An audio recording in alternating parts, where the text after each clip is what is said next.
نحمد صلی علی رسول الکریم اما بعد بسم اللہ الرحمن الرحیم۔ محترم سامعین، ایک طرف عید الاضحیٰ کی آمد ہے، مسلمانوں کا اجتماع ہونے جا رہا ہے بہت بڑا مکہ مکرمہ میں، اگرچہ گرمی کا ماحول ہے لیکن وہاں خطبہ دیا جائے گا۔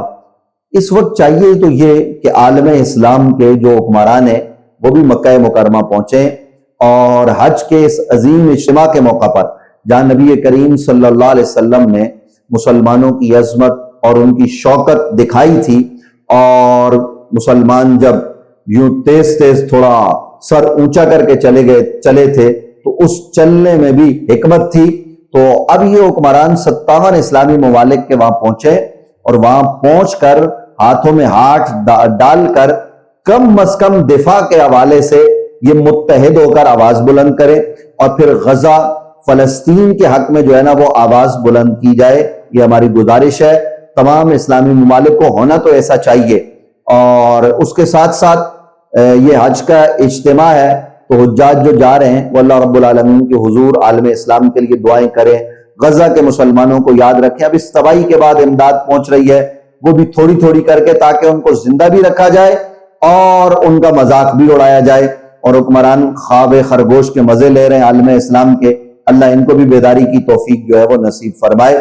اس کے ساتھ ساتھ میں یہ بھی عرض کر دوں کہ اسلامی جمہوریہ پاکستان سے جنگ کے جو بادل ہیں وہ ابھی ہٹے نہیں ہیں، وہ منڈلا رہے ہیں، اور جنگ مسلط کی جا سکتی ہے، اگرچہ ہمیں پوری طرح سے اس بات پر اطمینان ہے کہ اللہ رب العالمین کی مدد ہمارے ساتھ ہے۔ سب سے پہلے یہ لوگ بھول جاتے ہیں اور کہتے ہیں جی فوج نے یہ کر دیا، طیاروں نے یہ کر دیا۔ نہیں بھائی، یہ اللہ کی مدد سے ہوا، اور اللہ ہی نے ہمارے پائلٹس کو، اللہ ہی نے ہماری فوج کو یہ طاقت اور قوت دی ہے کہ وہ دشمن پر غالب آئے تو وہ دشمن پر غالب آئے۔ تو ایک تو یہ کہ اللہ رب العالمین کی مدد اور نصرت سے ہو رہا ہے جو ہو رہا ہے، اور پھر اس کے ساتھ ساتھ ہماری افواج، وہ ہم ان کو خراج تحسین پیش کرتے ہیں جو کچھ اس سے پہلے مارکہ حق میں، آپریشن بنیان مرصوص میں انہوں نے کارنامے سر انجام دیے، آئندہ بھی وہ یہی کارنامے سر انجام دیں گے۔ D G I S P R نے جس طرح سے بیان کیا ہے کہ جناب ہم ہر وقت تیار ہیں، تو ہمیں عامت الناس کو بھی ہر لمحہ تیار رہنا چاہیے، کیونکہ یہ جو ہمارا دشمن ہے جو رام رام کر کے بغل میں چھرا رکھتا ہے اور وقت آنے پر چھرا گھونپ دیتا ہے، اس دشمن سے چوکنا رہنے کی ضرورت ہے۔ یہ عید کے موقع پر یا کسی بھی موقع پر ہم پر جنگ مسلط کر سکتا ہے، کیونکہ ان پر جنون طاری ہے، وہ زخمی ہوئے پڑے ہیں، وہ شکست خوردہ ہیں، اور وہ اپنی خفت مٹانے کے لیے کوئی ایسا ایڈونچر جو ہے نا وہ کر سکتے ہیں۔ تو اس کے لیے پاک افواج سمیت پوری عوام کو تیار رہنے کی ضرورت ہے۔ Field marshal general Syed Asim Munir صاحب اور ان کے ساتھ پوری فوجی قیادت اور اس کے ساتھ ساتھ پوری سیاسی قیادت، وہ ایک مرتبہ پھر متحد ہو کر پیغام دے رہے ہیں کہ جناب ہم ایک پیج پر ہیں اور دشمن کے خلاف ہم سینہ سپر ہو کر لڑیں گے۔ یہ بہت اچھی بات ہے۔ اس کے ساتھ ساتھ ہمیں تمام عوام کو بھی متحد ہونا چاہیے، اور یہ جو چند لوگ دشمن ہیں، ہم تحسین کرتے ہیں کہ بلوچستان کے پہاڑوں پر انہوں نے آپریشن شروع کر دیا۔ اب تو کسی سے ڈکی چھپی بات نہیں رہی نا کہ ان لوگوں کو فنڈ کون کر رہا ہے، پیچھے کون سی طاقتیں، جنگ نے بہت ساری چیزیں بالکل 100% ظاہر کر دی ہیں۔ تو ملک دشمن عناصر پر نظر رکھنا یہ ہم سب کی ذمہ داری ہے۔ وہ جو ہمارے مخصوص ایریاز ہیں جہاں ہمارے جو ہے نا وہ ایئر بیس ہے، یا اس کے علاوہ ہمارے دیگر جو ہے نا وہ قیمتی اثاثہ جات ہیں، وہاں جو قرب و جوار میں رہنے والے ہیں وہاں لوگوں کو کرائے پر جگہ نہ دیں۔ کرایہ دار اگر کوئی آتا ہے تو اس کی مکمل تحقیق کر لی جائے کہ کون آدمی ہے، تاکہ کوئی جاسوس دشمن کا وہ قریب کے علاقوں میں رہ کر کوئی رپورٹنگ نہ کر سکے۔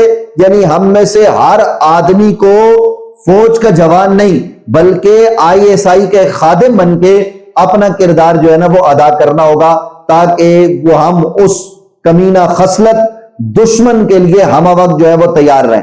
یہ تو عامت الناس کے کرنے کے ہیں، اور پھر خواص کے کرنے کے کام ہیں۔ پھر وہ لوگ جن کو اللہ نے استطاعت دی ہے وہ آگے بڑھ کر پاکستان کی مدد کریں، تاکہ یہ آئی ایم ایف اور ورلڈ بینک اور ان دیگر عالمی مالیاتی اداروں سے ہم چھٹکارا حاصل کر کے معاشی طور پر بھی مستحکم ہو سکیں۔ اس حوالے سے جو کوششیں ہو رہی ہیں ہم ان کوششوں کو قدر کی نگاہ سے دیکھتے ہیں. آگے غریب کو بھی ریلیف دیا جائے اور غریب کے خیال کرتے ہوئے ملک کی سلامتی کا خاص طور پر خیال کیا جائے. یہ ہماری گزارش ہے. اور اس کے ساتھ ساتھ وہ طاقتیں اور وہ قوتیں جو سوشل میڈیا پر اب بھی اسلامی جمہوریہ پاکستان کی افواج کے خلاف زہر اگل رہے ہیں، کبھی جو ہے نا وہ جنرل سید عاصم منیر صاحب کے فیلڈ مارشل بننے پر، اور کبھی جناب کس بہانے وہ اپنا بغض نکال رہے ہیں. ہم نے پہلے بھی کہا 2019 میں یہی فوج تھی، لیکن فوج کے سربراہ نے غالباً یہ بیان بھی دیا تھا کہ جناب ہمارے ٹینکوں میں جلانے کے لیے تیل موجود نہیں ہے کہ وہ ٹینک چل سکیں، وہ جہاز چل سکیں. اور اسی طریقے سے اس وقت پارلیمنٹ میں یہ کہا گیا تھا کہ ہم حملہ کر دیں. تو یہ باتیں کہی نہیں جاتی، عملاً کی جاتی ہیں. تو 2025 میں اگرچہ ہم معاشی طور پر اور زیادہ کمزور ہو گئے، لیکن الحمدللہ پاک افواج نے بہترین جواب دیا. ہماری سیاسی قیادت نے متحد و منظم ہو کر کام کیا. ہم اس کام کو قدر کی نگاہ سے دیکھتے ہیں اور چاہتے ہیں کہ سب متحد ہو کر، منظم ہو کر اس ملک کی تعمیر و ترقی میں بھی اپنا کردار ادا کریں اور ملک کی سلامتی کے لیے یکسو ہو کر کردار ادا کریں.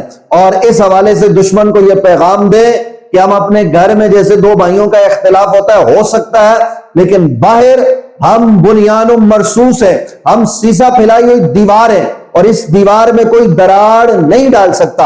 اور یہ جو سوشل میڈیا پر بھونک رہے ہیں، جو پاکستان کے اندر ہیں، ان کے ماں باپ ان کو سمجھائیں، اور اگر یہ سنبھلنے اور سمجھنے کے قابل نہیں ہے تو پھر ان کے خلاف ہمیں کارروائی کرنی ہوگی، ان کے خلاف FIRs درج کروانی ہوگی تاکہ پاکستان کو ان ناسوروں سے پاک کیا جا سکے. اور جو باہر بیٹھے ہوئے ان پر پابندی لگائی جائے. اور ساتھ ساتھ چلتے چلتے میں یہ بھی کہنا چاہتا ہوں، اس وقت جو انڈیا کے چینل یوٹیوب کے اور دیگر پاکستان میں چل رہے ہیں، ان پر فی الفور پابندی لگائے.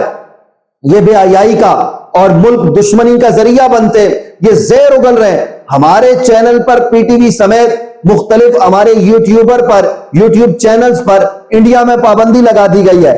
ان کے مخصوص حمایت یافتہ جو یوٹیوبر ہیں وہ تو وہاں پہ سنے جا رہے ہیں، لیکن اس کے برعکس جو اکثریت ہے پاکستان کی ان پر پابندی ہے. تو ہم کیوں پابندی نہیں لگاتے؟ اس حوالے سے جو ہمارے متعلقہ ادارے ہیں، پیمرا ہے اور دیگر جو ادارے ہیں، وہ اپنا کردار ادا کریں، FIA اپنا کردار ادا کرے اور انڈین یوٹیوبرز کو، فیس بک کو اور انڈیا کے اندر جو اسلام دشمن اور پاکستان دشمن طاقتیں ہیں جو وہاں کی مودی سرکار کی گود میں بیٹھ کر جو ہے وہ اس کے نظریوں کو پروان چڑھانے والے ہیں، ان پر فی الفور پابندی لگائی جائے پاکستان میں. یہ بھی ہماری گزارش ہوگی. ہم ایک قوم بنے اور وہ کیا ہے؟ ہمارا رشتہ لا الہ الا اللہ محمد رسول اللہ کا ہے. اس وقت جو پوری دنیا میں ہمارے وفود جا رہے ہیں، وزیر اعظم صاحب گئے ہیں ترکی، آذربائیجان، دیگر ممالک کے دورہ پر. اسی طریقے سے بلاول بھٹو صاحب کی سربراہی میں ایک وفد جا رہا ہے. دیگر جو وفود جا رہے ہیں وہ بھرپور طریقے سے اپنا کام کریں. ہمارے سفارتکار جو پوری دنیا میں موجود ہیں وہ سفارتی محاذ پر اپنا کردار جو ہے نا وہ ادا کریں، اپنی نیندوں کو قربان کریں اور دنیا کے سامنے بھارت کے مکروہ چہرے کو بے نقاب کرنے کے ساتھ ساتھ مسئلہ کشمیر کو اجاگر کریں تاکہ کشمیر پاکستان کا حصہ بنے. اور کشمیر جو ہماری شاہرگ ہے، بھارت نے کہا نا وہ ہمارا تاج ہے، تاج کے بغیر بندہ زندہ رہ سکتا ہے، ہم شاہرگ کے بغیر زندہ نہیں رہ سکتے. یہ قائد اعظم محمد علی جناح علیہ رحمہ کا دیا ہوا نظریہ ہے، اس نظریے سے ہم پیچھے نہیں ہٹ سکتے. تو اس حوالے سے ہمیں بھرپور طریقے سے ہوش مندی، دانش مندی کے ساتھ کردار ادا کرنا ہوگا. اقتدار میں بیٹھے لوگ، افواج پاکستان میں موجود ہمارے ذہین فتین لوگ اور ہمارے جو ماشاءاللہ سے پاکستان میں سوشل میڈیا پر کام کرنے والے لوگ ہیں، محب وطن ہیں وہ، اور اس کے علاوہ جو ہیکرز ہیں پوری دنیا میں جن کے دل میں پاکستان کی محبت ہے، وہ بھی اپنا کردار ادا کریں. اللہ رب العالمین ہم سب پر کرم فرمائے اور ہمیں اسلامی جمہوریہ پاکستان کی سلامتی، اسلام کی بقا کے لیے ایک پیج پر متحد اور منظم فرمائے اور ملک دشمن، اسلام دشمن اور دشمن کے گود میں بیٹھ کر کام کرنے والے ان ناسوروں سے اللہ رب العالمین، اگر وہ ہدایت کے قابل ہیں تو اللہ ان کو ہدایت عطا فرمائے، اور ہدایت کے قابل نہیں تو اللہ ان کو ناکام و نامراد فرما دے.